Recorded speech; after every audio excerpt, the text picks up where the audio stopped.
वल्लभ भाई पटेल नाम कहलाता था सरदार। कृषक कार्मिक जनगण से था उसको प्यार अपार। अखिल देश ने उसे रहनुमा किया था स्वीकार। गांधी बापू का शिष्य, सत्य अहिंसा का अवतार, किंतु एक भारत करने को धर लेता हथियार। लौह पुरुष संबोधन था वो लोहे की दीवार। तेज पुंज तुम, शक्ति पीठ तुम, बल का सागर अपरंपार। ऋणी देश का नम्र नमन तुम स्वीकारो सरदार।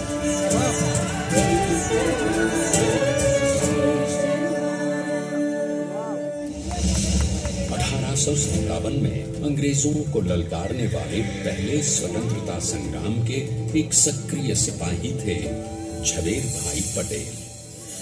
करमसद गांव के इस बहादुर देशभक्त किसान और उनकी पत्नी लाडबाई के 5 बेटों और 1 बेटी में से चौथे पुत्र थे वल्लभ भाई। बालक वल्लभ ने करमसद के बाद नडियाद से अपनी हाई स्कूल की शिक्षा पूरी की। फिर 13 साल की उम्र में उनकी शादी भी हो गई छोटी सी झवेर बाई से। 2 बच्चों, बेटी मणिबेन और बेटे डाया भाई को जन्म देने के बाद झवेर बाई असम में ही चल बसी। सदी बदलने और 20वीं सदी आने पर उनका जीवन भी एक चमत्कार की तरह बदला। पीटर का इम्तिहान पास करके वो वकालत करने लगे। पहले गोधरा, फिर आनंद और उसके बाद अहमदाबाद में। मगर जल्द ही वकालत छोड़कर वो बैरिस्टर बनने की इच्छा से इंग्लैंड चले गए। लंदन में बैरिस्ट्री में अव्वल आने और वजीफा जीतने वाले वो अनोखे भारतीय थे। अब तो अहमदाबाद की वरिष्ठ अदालत में बैरिस्टर पटेल की जिरह और जीतों की धूम मच गई।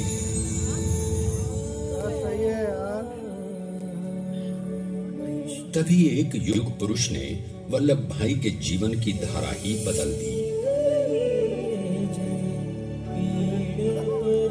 दक्षिण अफ्रीका में सत्याग्रह के अहिंसक अस्त्र से गोरे शासकों को सबक सिखाकर भारत वापस आए बैरिस्टर मोहनदास करमचंद गांधी से मिलकर वल्लभ भाई ने अपने कुछ बरसों से सीखे विदेशी व्यवहार और संस्कार हमेशा के लिए त्याग दिए और अब वो अपने खेड़ा के किसानों को हक दिलाने के लिए बापू के साथ आंदोलन में कूद पड़े।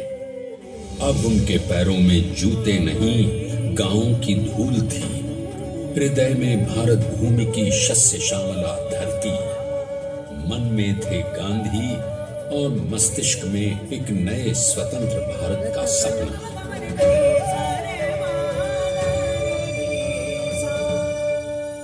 तभी बारडोली के मजबूर मजलूम किसानों की यातना का समाचार उनके पास पहुंचा।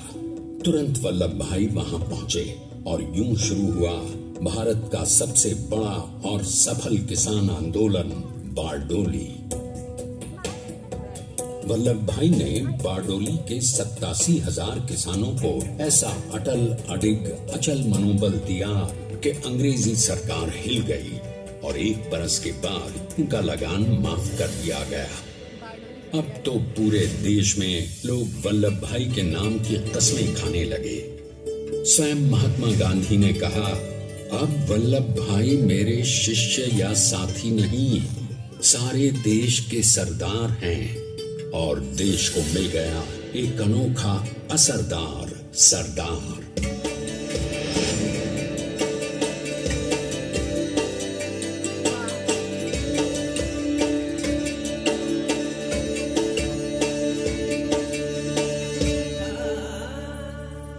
सरदार पटेल के नाम और देशभक्ति से अंग्रेज डर कर कांपने लगे।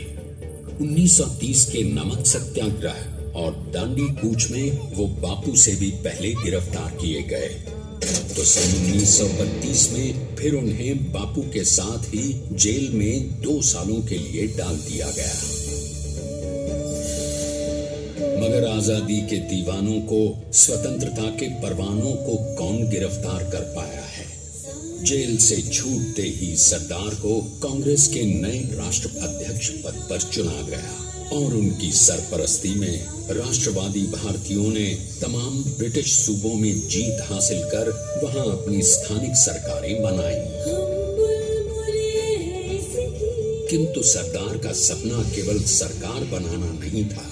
उनका स्वप्न तो था एक ऐसे नए भारत का जहां हर रंग, हर रूप, हर जात, मजहब, तबके का हिंदुस्तानी एक साथ मिलकर एक ऐसा नया भारत बना सके जहां पूर्ण स्वराज के साथ सारे समाज को गरीबी, अशिक्षा, छुआछूत से भी आजादी मिल जाए। इसकी पहली रणनीति थी भारत को अंग्रेजों की गुलामी से आजादी, ताकि भारत के लोगों की अपनी सरकार सबके साथ और सबके विकास के लिए काम कर सके। बापू की अगुवाई में अब देश ने अंग्रेजों को अंतिम चेतावनी दे दी